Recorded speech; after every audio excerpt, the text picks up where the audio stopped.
Well, now on Daybreak, this state takes steps to get recreational marijuana legalized, but not everyone's on board. Hear why one state lawmaker says he'll vote down any legislation. Plus, the family of a hiker killed in the Zoar Valley mourns their loved one final time. And the Sabres make a big trade, showing they are serious about this upcoming season. We'll hear from GM Jason Bottrell about what this new player adds to the offense. From the station on your side, Channel 2 News Daybreak starts now. And what a gorgeous shot this Friday morning, 6 o'clock. Welcome to Daybreak on Friday, looking at the Horseshoe Falls. Very nice. But it'll be a beautiful weekend to head up to the falls if you want to do any local sightseeing. Lots of events happening this weekend, too. And the weather's going to be nice and summery for it for this first weekend of August. Yeah, what are you doing? Any big plans? No, I think we're going to be sitting by the pool. We didn't get a lot of pool time this week. I feel like it's been kind of blah. Yeah. Right? Just the gray, and it's like kind of uninspiring. Mm-hmm. You know, you need some kind of, you need like a muse, a kick, something to kind of get. And sometimes a peek of the sun can do that. You guys doing anything? No. I think we'll just come to your house and watch it. You guys are more than welcome. Right. Put my sprinkler to work. That's what I'm going to do. No kidding. Those have been working overtime lately. Let's take a look once again. This is Niagara Falls. Love that picture. Made of the mist boats launching very soon. We've got a lot of clouds. This is why it's just been kind of, Very good, Patrick. Thank you. Well, new this morning, a Buffalo woman is dead after she was shot on Butler Avenue yesterday afternoon. Buffalo police are now searching for her killer. We're told the 31-year-old was hit while she sat in a vehicle. She was taken to ECMC with serious injuries, but passed away a short time later. Anyone with information on this case should contact police at their confidential tip line. That number is on your screen right now. The Cuomo administration is taking steps toward opening the door to legal marijuana. The governor has put together a group of experts who will begin writing laws to make it a reality. Democrats like Senator Tim Kennedy and Assemblymember Crystal Peoples-Stokes say they are on board. Republicans such as Senators Rob Ord and Michael Ranzenhofer say they'll wait to see the bill before deciding. Others, like Republican Assemblymember Steve Hawley, say it's an emphatic no. When you talk to a state trooper, when you talk to a minister, when you talk to people that run small businesses up and down our streets, they believe that it's the wrong message and would create more problems than it solves. Well, however, the state health department disagrees with that. In a report on the legalization of marijuana, they say the positive effects outweigh the negative. Republican candidate for governor Mark Molinari is on the wait-and-see side of the discussion. He says he wants to see how legalization works in other states before bringing it here. And our reporter Steve Brown traveled to Colorado to see if the effects of the legalization of marijuana earlier this year really made a difference. And he says although it has added to state funds, the increase isn't as big as you would think.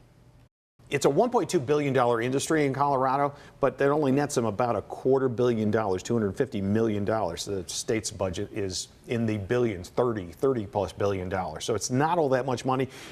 Factor it back into our size population, still probably less than $1 billion, which doesn't even really cover like state aid to schools or state aid to municipalities. So it's not a huge windfall. There's money in there, but not as much as most people think.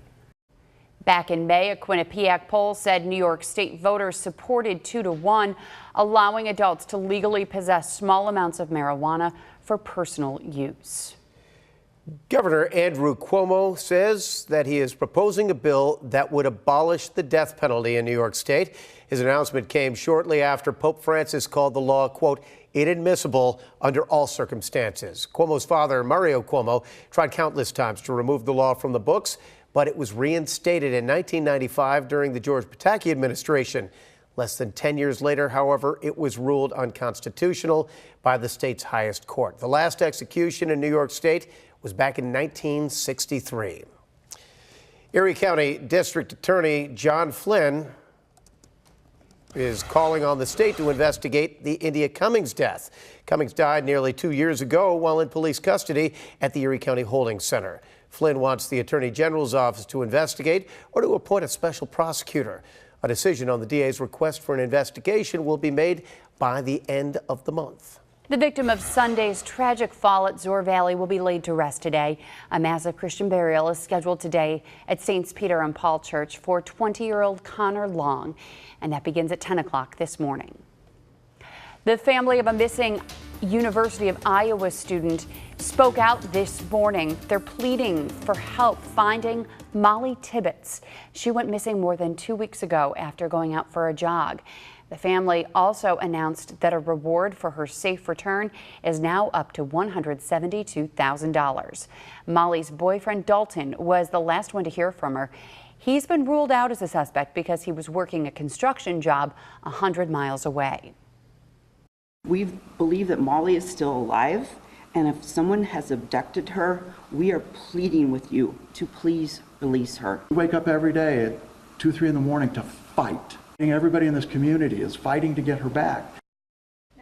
The tips have been coming in about Molly, but police are dismissing some of those leads as just false hope. Ohio State University has appointed an independent board to oversee the investigation of its head football coach, Urban Meyer. The star coach was put on administrative leave after a report claimed he knew about a domestic abuse claims against a former assistant. Under Meyer's $7.5 million a year contract, he's required to report such violations, and failure to do so could cost him his job. It is 6:06 now on Daybreak, and Sabres fans have a little bit more to be excited about, a little more firepower to the offense. Yesterday, they acquired Jeff Skinner from the Carolina Hurricanes, and all they had to give up was a prospect named Cliff Pooh and the second-round pick in 2019 and 2 other picks in 2020. Skinner has scored 30 goals 3 times in his career, the most recent coming 2 years ago when he scored a career high of 37. He was also the Rookie of the Year back in 2011. We heard from GM Jason Bottrill yesterday on the big move. We've talked a lot about our group, being more competitive, playing with more pace, and that's right up Jeff's game right there. And finally, like you look at, our even strength scoring over the last couple of years here in Buffalo, has to improve. And one of his strengths is, you look at he's a consistent goal scorer in the National Hockey Leagues. We think there's a great opportunity for him to play with Jack or Casey, and we'll leave it up to Phil to see where that all sort of falls out come start of the season. Bottrill added that he is impressed with the way Skinner handles himself off the ice as well. Skinner has 1 year left on his contract. Daniel meanwhile throws, caught, and into the end zone for a touchdown goes Michael Burton. And football made its triumphant return last night with the Hall of Fame game. 2018 Hall of Fame linebackers Brian Urlacher and Ray Lewis took the field last night with their former teams, but it was Lewis's Ravens who came out on top. The Hall of Fame enshrinement ceremony is this Saturday. Today, the Bills return to New Era Field for their blue and red practice. Stadium lots open at 4:15 today, and then gates open an hour later. And then after tonight's practice, there will be a fireworks show. And a reminder, if you're passing by the stadium, parts of Abbott Road will start being closed at around 3 o'clock today and then reopen sometime around 10:30 tonight.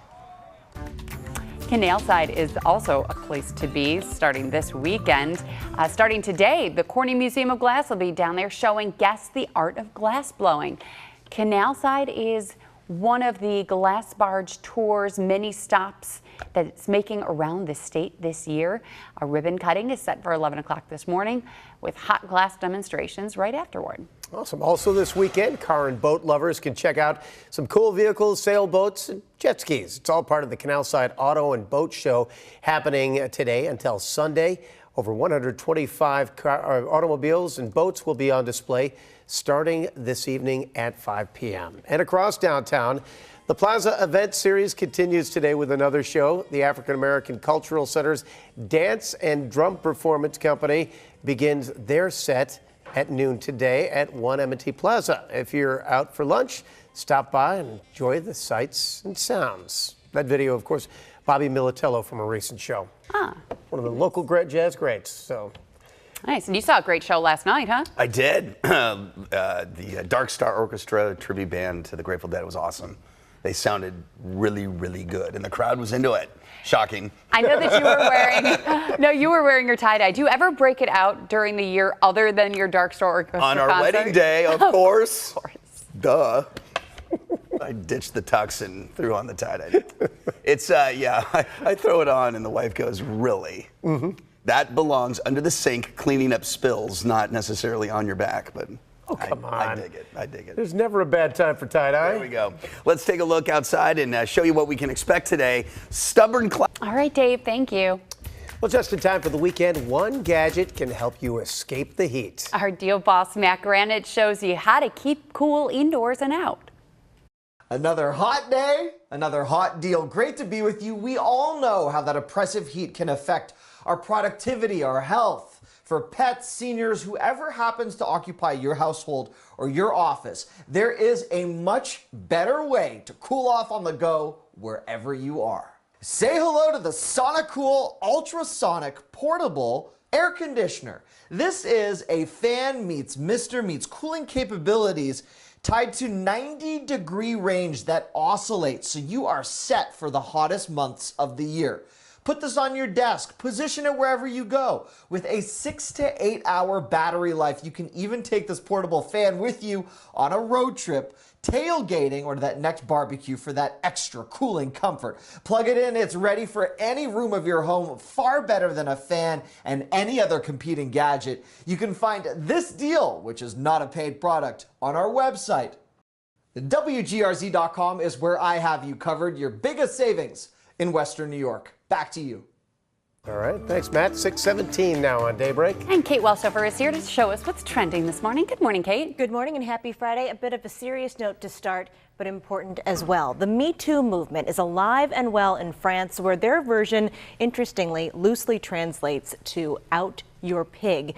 And now there's a law on the books to stop harassment, catcalling basically on the street and on public transportation. Now this effort really gained steam after a viral video that is, I will warn you, jarring to say the least. If you check out the left-hand side of the screen, a woman confronted a man who she said whistled at her on the street, and he proceeded to slap her in the face right in front of a crowd of people in a cafe. The other patrons then confronted him. The restaurant actually gave her permission to share the surveillance video to raise awareness of this going on. Now, this new law will ban catcalling. It would allow for fines of more than $800 for sexual or sexist comments or any behavior that is considered degrading, humiliating, intimidating, hostile, or offensive. So some disturbing video there, but it definitely raised more awareness in France for what was happening. I can't believe she didn't hit him back. I mean, that video went viral of the restaurant worker here whose butt was grabbed by somebody, and she leveled him and fought back. And I wouldn't blame that woman at all if she would have done that. But at the same time, how comfortable are you going to be doing that when he just smacks you out of the blue? It's like, but hats off to all those patrons who were sitting there that came to her assistance. Right, and you hope that this does something more in the future. But again, how do you legislate that? How do you actually enforce it? I should say. Yeah, there's no jerk laws on the books, I guess. Right. Well, there are now in France. Good deal. Other things that people are talking about right now. What if you built an ark and no one came? Okay, maybe not no one, but not even close to the millions you expected. That's what's happening at that Noah's Ark attraction in Kentucky. Numbers are far below projections. A spokesman from the Ark Encounter Park says the ticket sales figures are correct, but he says they don't account for all the people who have visited, including children under 5 who get in for free. That's the spirit. Keep the faith. And speaking of things coming in 2 by 2, a couple of old guys got into it at a Costco in South Carolina. I wish I could tell you I have video of the whole thing. I don't, but here's a scene from Grumpy Old Men instead of Hops. The men in their 70s got into it after one says the other cut the line for free samples of cheese. Oh. Nothing happened at first, but when they crossed paths in the store again, the younger of the two, who was 70, offered to allow the other man to go ahead of him, saying, "I know you'll just cut anyway." Well, the 72-year-old elder statesman replied, "I'd do it again." The younger guy called him a jerk. The older guy hit him upside the head, knocking off his hat and glasses, but he claims he hit him because he, quote, got in his face. No arrests yet, but police continue to investigate, and they're going to be checking out the surveillance video from Costco. Was the last name on either of those gentlemen Gallivan? I was going to say we should have done a reenactment instead. I thought of it too late. That's what happens when you mess with cheese. Like, Yes. don't stand in my way of getting free cheese at the grocery store. Can't fault them for that. Something tells me, though, they look like Walter Matthau and Jack Lemmon. That's how I picture it. Exactly. By the way, they filmed that movie, Grumpy Old Men, in Minnesota. That scene was filmed in early November. Oh my gosh. And there was like 2 feet of snow on the ground. You know, usually they got to go find snow, and it came to them. Wow. It's kind of old lore out in Minnesota. All right, let's take a look and show you what's going on currently, where we have a lot of cloud cover with a... We are celebrating the return of a summertime favorite in the South Towns. We're talking about the Eden Corn Fest, of course. And Daybreak's Joshua Robinson is outstanding in his field. A cornfield, that is. Morning, Joshua. Well, that was earlier. I'm not outstanding in my field anymore. But you know what has been outstanding? I know a lot of us don't really like the humidity that kind of comes with this time of year, but it's actually perfect for corn. Isn't that right? I mean, Jeff, we're talking about, this has been perfect weather for corn. Absolutely. It's been a great growing season for the sweet corn. Now, we're talking about why are we